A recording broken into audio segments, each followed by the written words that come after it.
बालक ध्रुव राजा उत्तानपाद चक्रवर्ती के पुत्र थे। जब ध्रुव जी का वय 5 वर्ष का था, उस समय अपने पिता के गोद में सिंहासन पर जा बैठे। उस समय ध्रुव की सौतेली माता राजा के निकट बैठी थी। उसने ध्रुव जी को एक ऐसा थप्पड़ मारा कि आप पृथ्वी पर गिर पड़े और कहा कि तू सिंहासन रूढ़ होने योग्य नहीं है। यदि तेरे भाग्य में राज्य अथवा सिंहासन होता, तू मेरे गर्भ से उत्पन्न होता। तब ध्रुव जी रोते रोते अपनी माता के समीप गए और अपनी माता के व्यवहार का विवरण किया।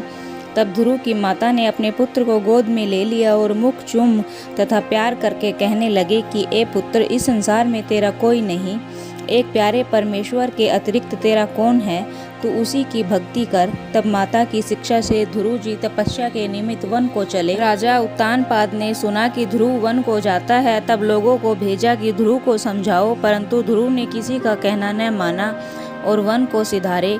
वहाँ उनको ऋषियों का उपदेश मिला। एक अंगूठे पर अपने शरीर का समस्त बोझ देकर खड़ा हो गया। 6 महीने पर्यंत बराबर खड़ा रहा।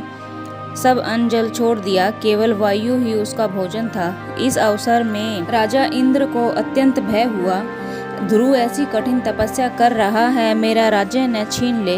ध्रुव जी को अनेक प्रकार के त्रास दिखलाने लगा, जिससे तपस्या छोड़कर भाग जावे, परंतु ध्रुव जी तनिक भी भयभीत न हुए।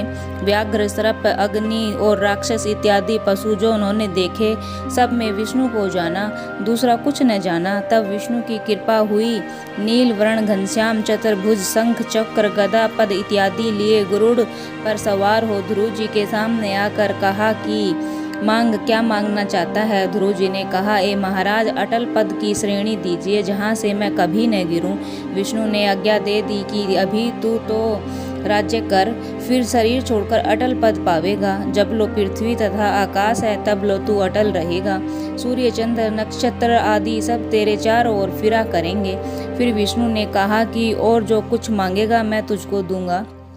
तब ध्रुव ने कहा कि मुझे आत्मज्ञान प्रदान करो, जिसके बल से मैं यह जान सकूं कि मैं क्या हूँ।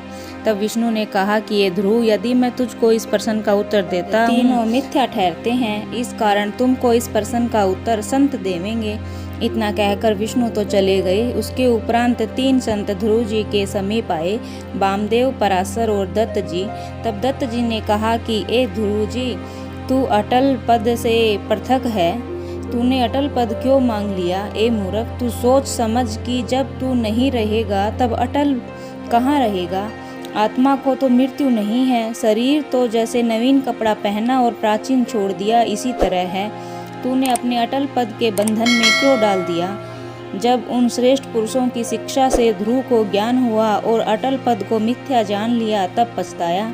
अटल पद के बखेड़े से मन को हटाकर सदा पराभक्ति में लीन रहने लगा। इसकी दिनचर्या लोगों को भक्ति का पाठ सिखलाने लगी। अब आप अटल पद पर विराजे हुए भी प्रेम मदिरा में मस्त रहा करते हैं। यहाँ तक कि आपकी दीवानगी के गुण स्वयं कबीर साहब ने भी गाए हैं।